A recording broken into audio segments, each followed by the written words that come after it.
Okay, just down, that's good. Good. How about I turn you so your feet are there and your hands here? Yeah. Yeah, perfect. Okay. Good, thanks. So this is a very simple lesson to get, but not everybody gets it that does martial arts, and those people tend to have more people hurt around them. And people that do get it tend to get it the hard way. Somebody gets hurt, and then they were lucky or smart enough to notice what it was and adjust. I'd much rather be proactive and teach it before it gets learned the other way. And that is that if I'm doing a technique that's going to bring somebody to a tap, like a choke or a joint lock or whatever, you're just on the ground, so it could be all kinds of different things. I am often responsible for my own balance. So I might be doing some kind of lock on him here, and then when he taps, you can just fake it. When he taps, like, okay, great, sorry buddy, that's okay, my turn, you throw me, no problem. And that's what often happens. I do the thing, and then he lock, great.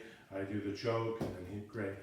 But if the lock or the choke or the thing that brings him to a tap point of view is something that requires my balance or my weight, which is often both. So I'm faking it now, but let's say it was a putting a weight on his pressure point, his rib, his carotid, his bridge of his nose, whatever it happens to be, which I'm only faking here. But let's say all my weight is on this. So the technique is like this or like this, and it's on something. So when he taps, I'll do it on your forehead instead. At the moment he taps, which of course he's faking here, but boom, all my weight's here, or my balance is here. And I respect the tap, like, oh, that's enough. So what do I do? We know we're at the 100% moment. He's at 100%, that's why he's tapping, or 99 or something. So right at that moment, when things are at their darkest, when he's at his most vulnerable, at his most trusting, he didn't tap at 70%, he's actually helping me learn where the limit is, and he's trusting that, which normally happens, and he's not going to tap early, and the moment he taps, I'm going to let go. There's not really a conversation.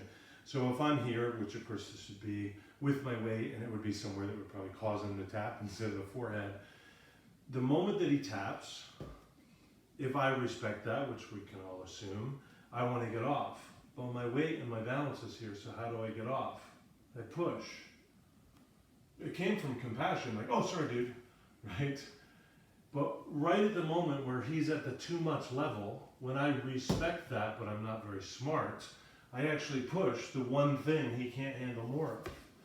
And probably violently to do it fast. Like if he taps, I usually want to act fast when there's a tap. So this often happens when you're doing wrestling and stuff where the body weight might be involved and there's a choke or a joint thing or something like that. So the technique that brought this up tonight, we were doing a low stance where we were shifting our weight into the thing. Now this is fine because my weight's in my stance, so I can shift and extend my arm a little, and the technique was more involved than this, but just hopefully the camera sees that. But if I don't really have such a good stance, and on some level I kind of use him as a cane, when he taps, I have to make it worse for him for a moment, probably violently, probably way over much. And then nobody had bad intentions, but somebody's hurt. And if we're not smart after the fact, we don't even learn from that. We just wait till the next time somebody gets hurt. Is that clear? Yeah. All right. Thank you. Oh.